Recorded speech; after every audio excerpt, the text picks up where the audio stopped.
Hi and welcome along. Here you go. I've got the two webcams up now. I got a wee one from the warehouse in New Zealand. It's actually quite good.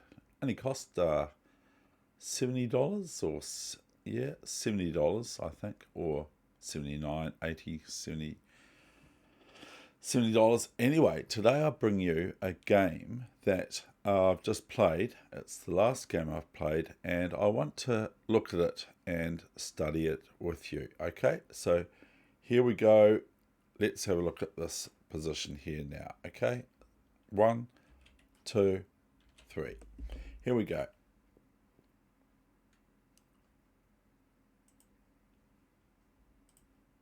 Now, first of all, it is black to move on their 27th move, which is me, of course. If we look at this position, the position is not very good for black for the endgame, because the knight, if it can leap around, will definitely be a win for white, comparative to my white squared bishop, which is not very good. So I have to think about what I'm going to do. But first of all, I want you to imagine and see to fruition if this rook is actually on this square.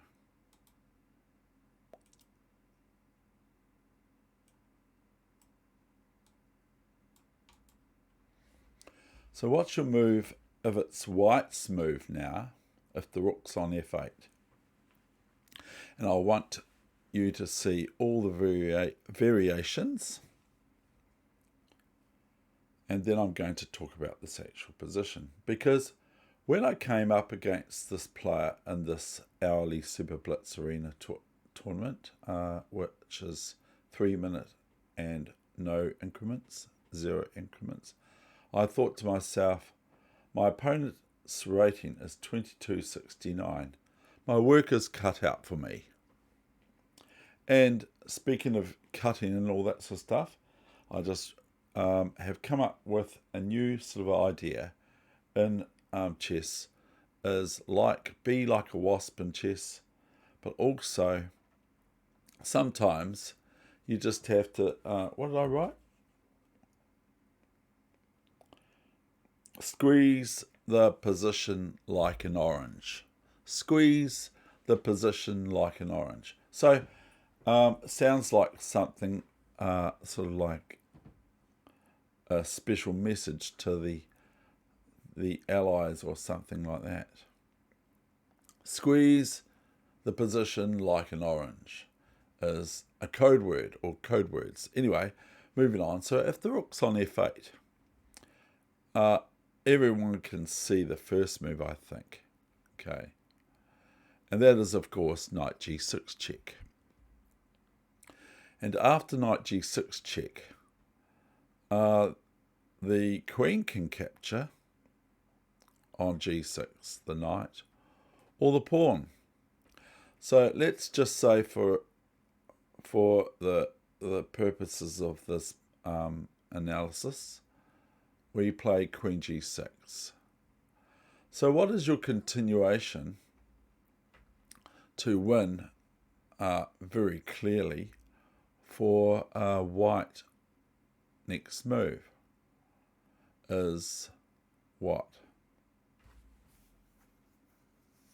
How do you finalize the position, sort of thing, is what I'm saying to you, if the rook is on f8.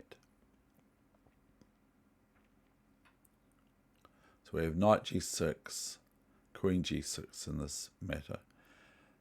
We all can see the next move is queen takes rook on f8 check. Now what happens after queen g8? What do you think is the best way for white to go?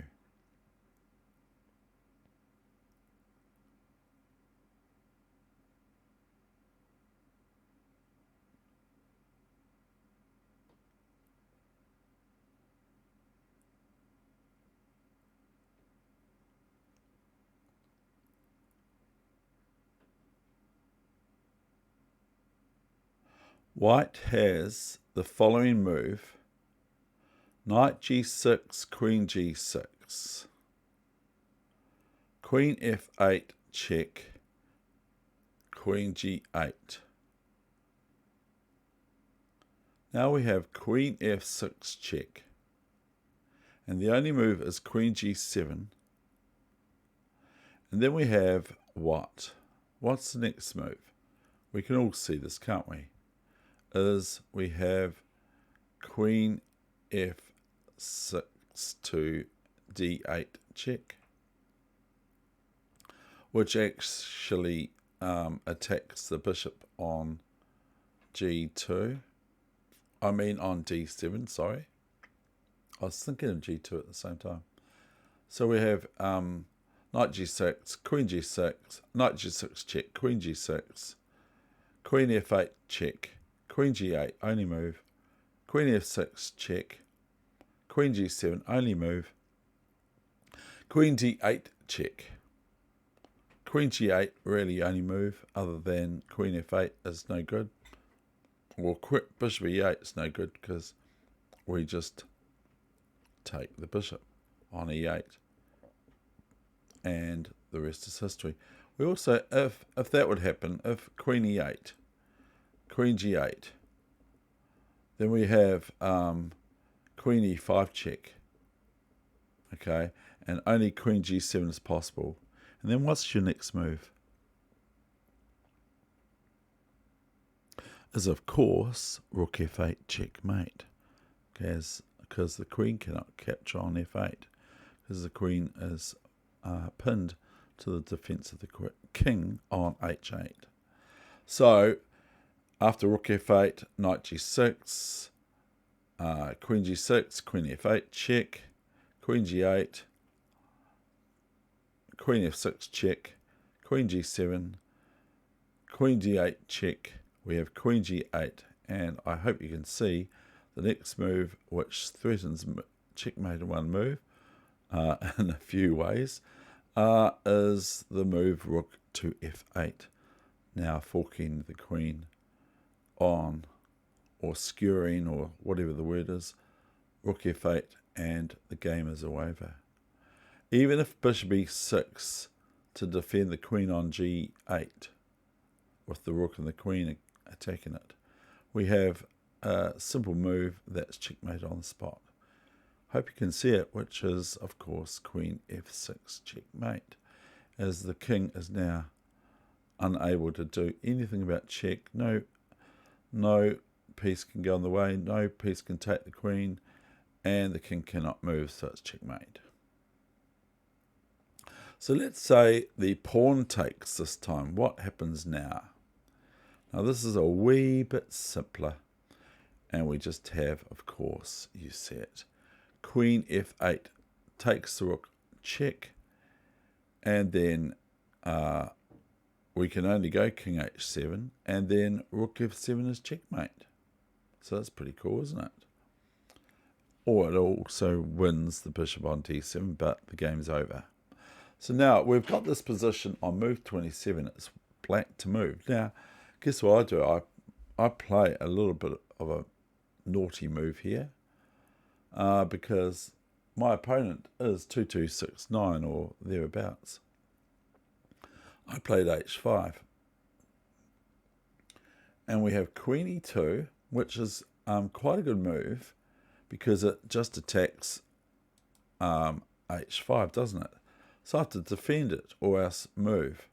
And if I move the h pawn, then I believe that white would probably be able to play queen h5 check, and thereabouts swap off queens and have a one endgame, I think.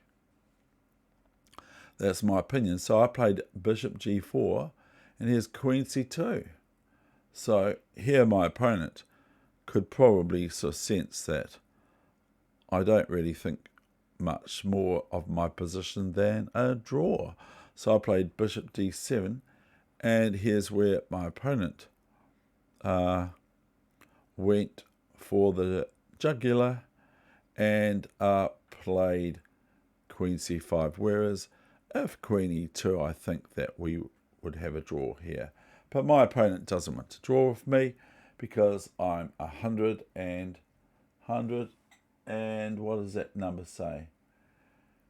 Oh, no, it's not 100 down, but nearly 100 less rating points than my opponent. So probably doesn't want to have a draw. I'm not sure where my opponent's from, but it could be from Germany or Austria or something like that, or with the name that they've got, or, you know, where am I from? New Zealand 40 So here we go. Queen c5. So this is okay, but I just don't think it's doing as well as maybe white just wants to win, and fair enough. So h4 happens. Queen d6, and what do you think you'd play now?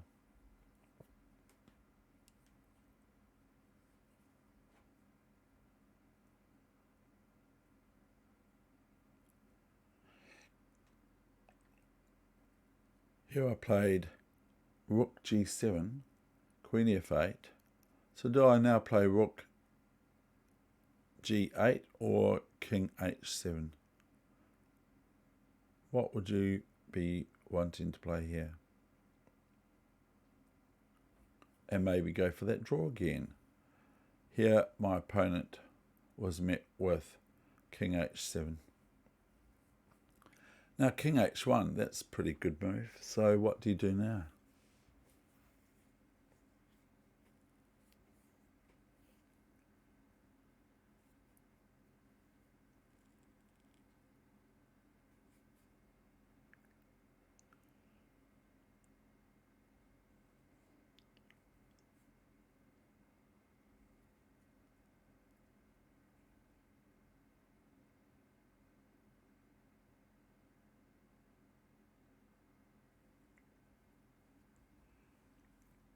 Here I played the following move. So hope you saw it. Here it comes, h3 on move 33. But you say, well, hang on, you can just take that with the pawn at least. Can't take it with the knight. Why not? Because if your opponent takes the pawn on h3 with the knight, then we can all see queen g2 takes the pawn on g2. The pawn I'm holding a wee yellow pawn. We can all see that queen takes g2 as checkmate. Of course, white would be able to play moves like queen g7, but I wouldn't suggest it. First and then taking the pawn, but thereby white would be in a lost game after queen g7 also. So here my opponent played gh3. So what's your move now? I've just lost a pawn. How silly of me.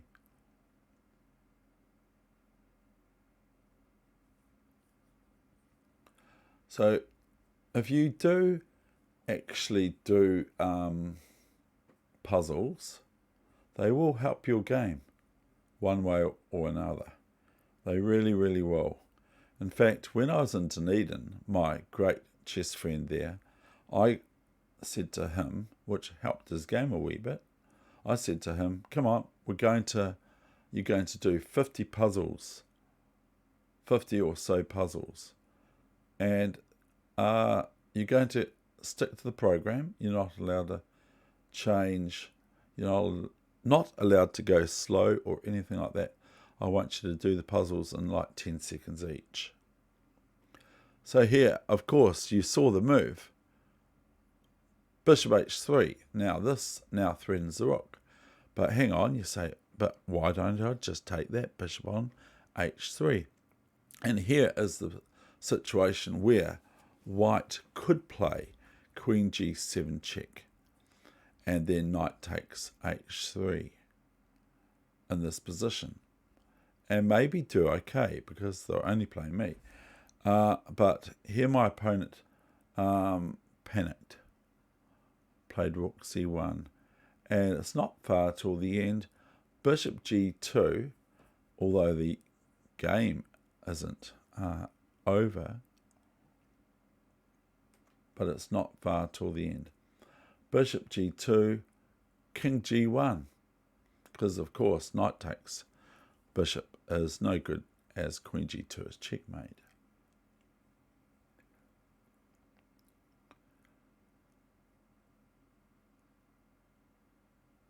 Now, I want you to imagine that my queen can now, the knight takes the bishop, and instead of playing queen g2 checkmate, I play queen, hold on, did that work out for me? No. Queen e3 check is pretty good, isn't it? Because knight can't take the queen because of because of rook takes king, and there we're threatening queen c1 check as well for black. So it's pretty good now, but I don't actually think that this is a one position, even though my opponent loses on time. Here's king g1, bishop f3 check, and then we have king f2. So of course I played the obvious move, queen h4 check, and the position for white was exceeding the speed limit, so white lost on time.